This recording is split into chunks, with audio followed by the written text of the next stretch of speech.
Tabletop RPGs such as D&D are designed as group games, but sometimes you don't have a group, so what do?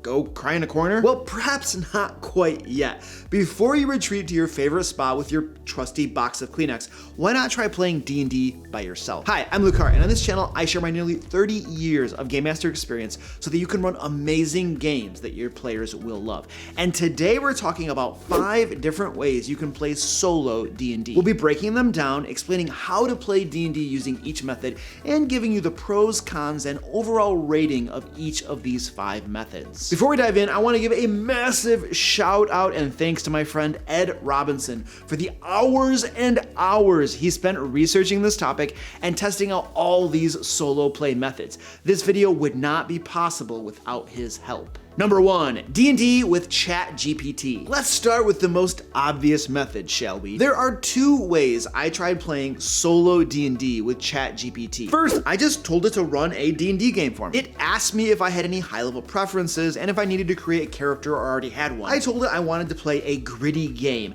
and that my character was a rogue named Jenny. Then it immediately launched into running a game about recovering a black sapphire. The second way I tried running D&D was by literally copy-pasting a published adventure into ChatGPT and asking it to run the adventure for me. It objected, saying there were copyright issues, but since the adventure was literally one from Layer magazine, which I own all the rights to, I told ChatGPT that I was the copyright holder. Because I am. It accepted that and began to run the adventure for me. I was a little surprised it was that simple, but yeah, it was. By the way, if you'd like to do this yourself using an issue of Layer magazine that you've legally purchased either through being a DM Layer Patreon or over on the DMLayer.com, you have my permission. I just don't care. Just go have fun and play D&D or Pathfinder 2 or whatever you like. Now, I quickly discovered that the key to making this method of a solo play more enjoyable was actively giving feedback to ChatGPT. The first thing I told it during my first game, the one with Jenny the Rogue, was that everything was too easy and that there needed to be complications. It immediately had a group of thugs rise up to challenge me. Next, I wasn't making any dice rolls to determine outcomes, so I asked ChatGPT if we could start doing that, and it agreed. It immediately had me make a dexterity stealth check to sneak through the arcane district to find Lenora, a spellcaster we were hoping to recruit into our crew. Yes, that's right. Thus far in the adventure, I had been able to recruit Val, an informant and fence, 3 other ruffians, Rook, Nira, and Thorin. Next, or is it Torin? Torin. Now, I didn't have tons of time to test this out, but my initial impression was fairly positive. It certainly wasn't the same as playing a TTRPG with friends, but it wasn't horrible. It reminded me of the text-based computer RPGs from the 80s, which, by the way, I really enjoyed. Of course, my friend Ed tested this out more thoroughly, so our list of pros and cons is heavily influenced by his experiences as well. And for what it's worth, the more I played this ChatGPT game, the more I learned that even though it first gave me some complications with the group of thugs, everything else was still really easy after that point. It's like it didn't remember what I told it to do, and it asked me for one dice roll just once, but then it never did it again. It didn't remember that I told it to ask for dice rolls to overcome challenges. It apparently had trouble learning and doing what I told it to do, so the game kind of devolved again back to just an easy path of just kind of like always succeeding, which is less than enjoyable for me personally. All right, the pros. First, ChatGPT is free to use, though I was using a paid version, which is just $20 a month. Next, you can train ChatGPT to customize the game experience and give you more or less what you want, trending toward less of what you want since it doesn't remember what you ask it to do very well. Finally, ChatGPT allows for non-dungeon adventures like wilderness exploration and for event-based adventures. In fact, I would say it seems to default to this style because there is no location map. For instance, I was essentially assembling a thieving crew and growing it and going off and doing heists all over town. Oh, by the way, scratch that part about not making an adventure location map, because I actually asked it to make a map for the adventure, and it immediately created a map of Gloomport, the city where the adventure was taking place. Now, it wasn't the best map in the world by a long stretch, but it would get the job done. I imagine it would also create a dungeon map for me too, though I didn't prompt it for that. The question remains though, would it remember those maps that it made for you, or would it just forget them like it seemed to be forgetting lots of other stuff? The cons. First, ChatGPT is a predictive AI model, which means in part that what you get out of it is based on a massive database of assumptions. A natural consequence of this seems to be a lack of creativity. For instance, it seems to recycle the same monsters, bandits, and goblins. Of course, you could try training it to do otherwise. That might work. But based on my experience, good luck. Next, there didn't seem to be any deep world building or lore, though it did create a city and districts and NPCs with ease. I suppose if I asked to learn more about the lore of the world, it would probably give me something and then forget that I wanted it later and not give it to me again until I asked it again to do it for me. Third, ChatGPT seems to always want to say yes. If I said I wanted to do something, it just happened. Even if there was an obstacle in the way, I just overcame it. I always won. This is a large part of why I told it to stop with that crap and make more obstacles. I'm not sure it really worked though either. As I told you, I probably need to playtest it more and keep trying to train it and make it learn over and over again. Maybe it would eventually figure it out, but it wasn't for me at least. So there was no challenge in the game. Next, ChatGPT thinks of the game as a story, and it wants to bring it to a logical end, perhaps before you're even ready. Which leads me to perhaps my biggest complaint. Jenny the Rogue found the Black Sapphire in 2 scenes. There was no mounting tension or anything. We just found it. I had to interject and make the game more complex and deep. I probably could have just went off and sold the sapphire and the game would have ended. Instead, I decided to assemble a thieving crew. Basically, I made myself a side quest so that the game would be prolonged. Which I suppose if that's what you like to do, ignore the main plot hook and just go off and do your own thing, you might really love this. And a couple other quibbles, when you feed information to ChatGPT to improve its performance, you end up with metagame information that may impact your enjoyment of the game. This was happening to me as I was trying to tell it to make things more challenging for me and to make obstacles in the game. Also, ChatGPT will sometimes make decisions for you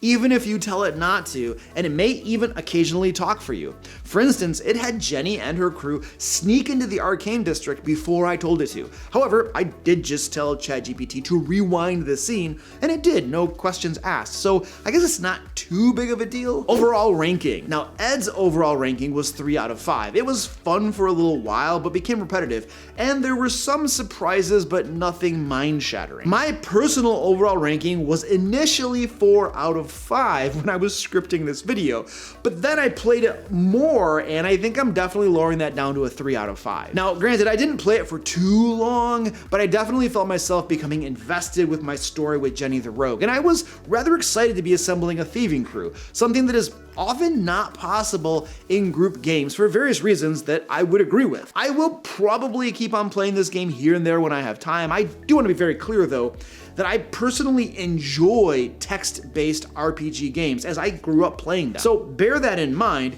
But to be able to play D&D on your phone, or I guess a semblance of D&D, something that's D&D adjacent without dice rolls and without any obstacles or challenges, I suppose, when you're just sitting on the throne, well, I guess that's pretty cool. By the way, if you're looking for professionally developed D&D and Pathfinder 2nd Edition adventures that you can run for your friends, or maybe even plug into ChatGPT, my team and I have tons of them to choose from. First, I'll recommend Into the Fae, a level 1 to 5 adventure module that I personally wrote. It features tons of new Fae creatures and their tricksy schemes, and you can get both the hardcover and PDFs. Now, if you've already played Into the Fae, the sequel, Escape from the Fae, is also available. It's for level 5 groups and will take you to level 11. I personally wrote Escape from the Fae as well, and I made sure that each adventure has its own unique quirk that I think you'll love, and many of the challenges are resolvable without combat, which lots of groups really like. Escape from the Fae is currently only available as PDFs, but at some point we'll launch a Kickstarter for it so that we can put it in hardcover format as well. Now, if adventure modules aren't your jam and you prefer standalone adventures, then then I highly recommend Lair magazine.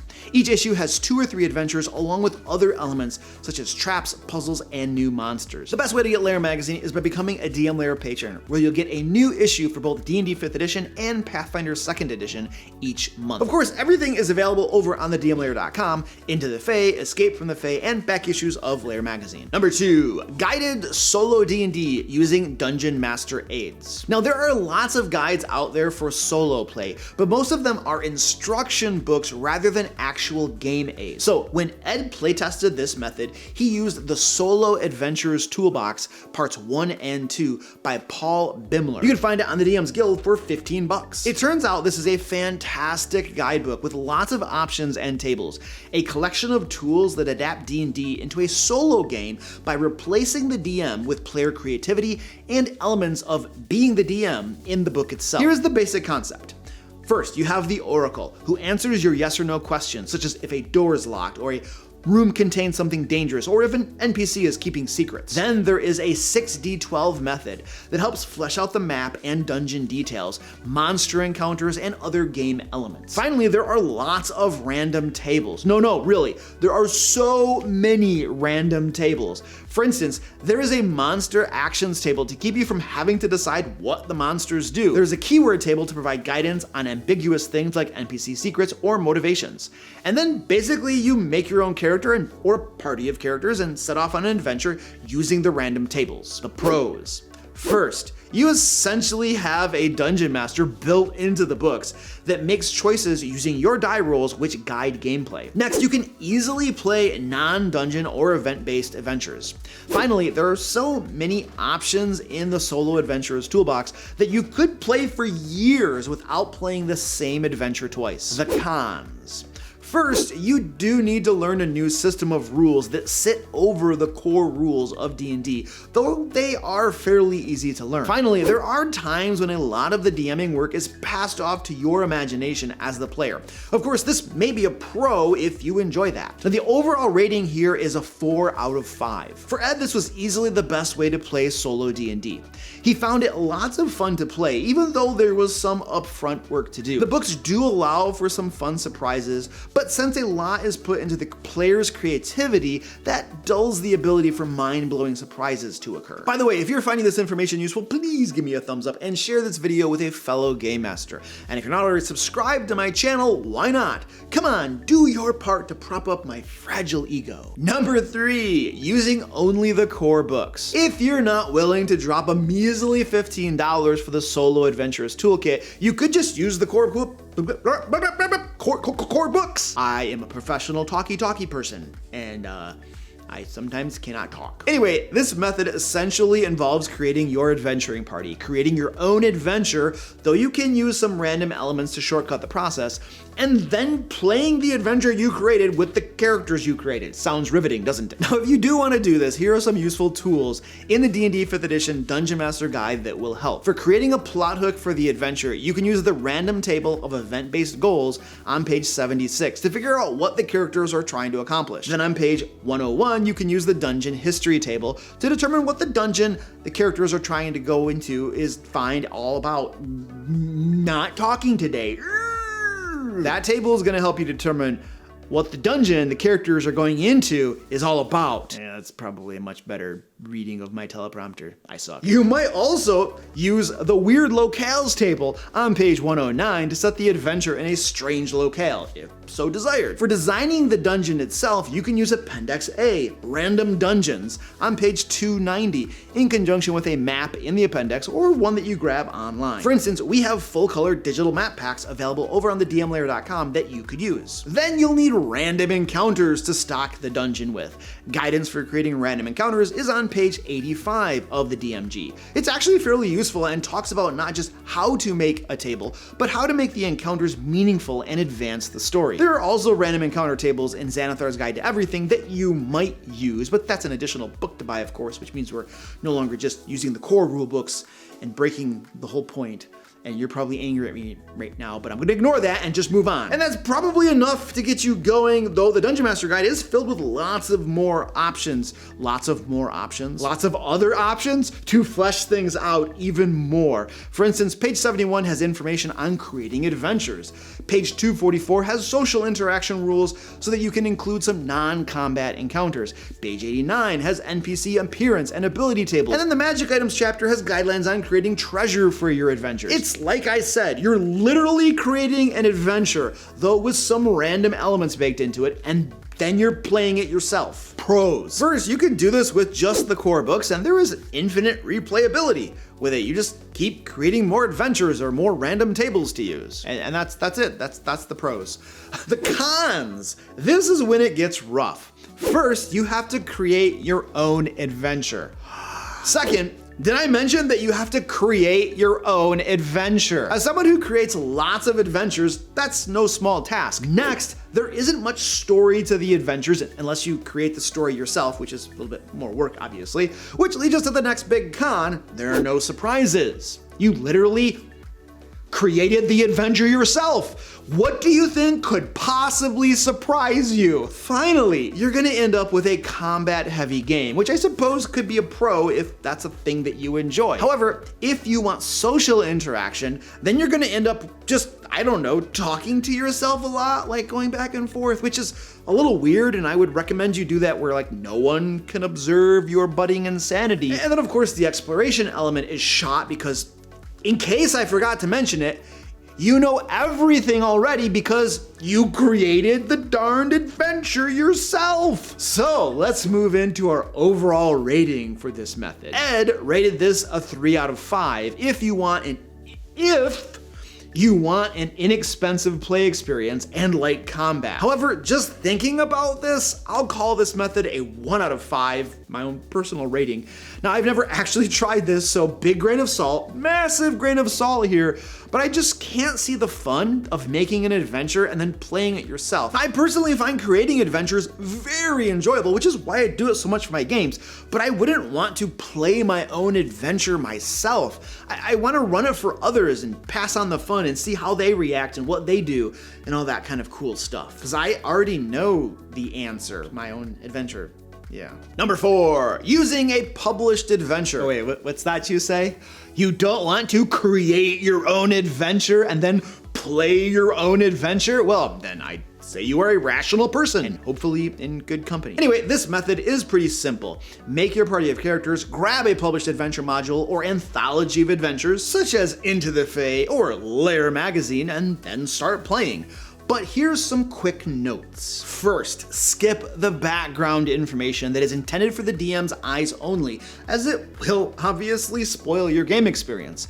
Try to grab the main plot hook, but then stop. Then start playing at the beginning of the adventure using the read aloud text and encounters. For exploration, read the area descriptions to see what you discover. Yes, this is mostly going to come down to reading the adventure and playing out the combats. So a combat-heavy game, yeah. But sometimes you get what you pay for. And the price of a true tabletop role-playing game experience is to have a real game master and a real group of players. But you don't have that, so you're gonna have to settle for what you can get. Okay, the pros of this approach. First, you get adventures with actual plots, and there is minimal preparation required. Furthermore, there are lots of published adventures available. The cons. This style of play can be a little hard to manage logistically, especially if you pick a sandbox style adventure. There isn't much replayability for any one adventure, but you can always buy more. Finally, you have to buy the adventures, so if you're broke, you know, that could be a problem. Overall rating 3 out of 5. This method of play can be a little clunky depending on the adventure, but it's not an awful experience. If you haven't read the adventure, you can easily be surprised, but when bouncing through the adventure and flipping through the book to see what's going on here and there or what you gotta do, it's not too difficult to come upon spoilers. Number 5, endless quest books. Perhaps the original way to solo play a tabletop RPG are essentially choose your own adventure books. If you're not familiar with these, you're presented with a story and then frequently must choose what to do, usually every page or so. Based on your choices, you turn to different pages to continue the story, and then you receive another choice to make. Now, back in the 80s, TSR, the original company that published D&D, created a series of endless quest books. Though they are out of print, you can still buy these on Amazon and eBay. Interestingly enough, and unbeknownst to me until I read Ed's research notes on this video, Wizards of the Coast was publishing endless quest books for D&D 5th edition as well. They have Escape the Underdark, Into the Jungle, Big Trouble, and more. Now, it appears that the D&D 5th edition versions feature no dice rolling. It's pure choose your own adventure. However, some of the ones TSR made did feature dice rolling, in particular the books branded Super Endless Quest. If you ask me, this is more than enough reason to buy the used originals on Amazon or eBay. Solo D&D without dice rolling seems a little meh. The pros. So the big pro here is that little work is required. You just buy the books and you start reading. And then the cons. First, you don't have a choice of character in most of these books, though some of the old TSR ones did give you a choice. Next, these are definitely written for a younger audience, so if you're an adult, that's worth considering. But if you're looking for a gift for your son or daughter to introduce them to the hobby, this turns into a strong pro. Finally, there's no open-ended element to these adventures. They're quite linear, making them less of a true TTRPG experience. Overall rating, 3.5 out of 5. As far as fun to play, it's a 4 out of 5. If you want a quick and easy play experience, this is definitely the way to go. Now, the ability to be surprised as a player is a 5 out of 5 because you haven't read it before, you don't know what's gonna happen. Replayability is probably a 2 out of 5. You can make different decisions or roll different results, but the adventure is fundamentally the same at its core. Closing thoughts. The pillar of social interaction, the talkie-talkie, is always going to suffer in solo play. Be prepared to put it on the back burner in favor of a combat and exploration heavy game. Rewarding dice. You must live or die by the dice. If you're not going to rely on the dice, why are you playing? You might as well just read the random tables and read the adventures and call it a day. Now, D&D and similar tabletop role-playing games are not built for solo play, but a lot of games out there are. If you want a great breakdown of those games, I recommend checking out a video over on the Dicebreaker channel called 15 Best Solo RPGs to Play in 2023. And they're probably mostly unchanged for 2024 for what it's worth. Anyway, that's just what I think. Let us know if you've tried any of these methods of solo D&D and what your experience has been like. Also, if you'd like to get free Game Master resources delivered to your inbox every week, sign up for the DM Layer newsletter at the link below. We even have monthly RPG book giveaways that you can get in on. Now, if you'd like to learn the worst character creation mistakes to avoid, watch this video right here. And until next time, happy game mastering.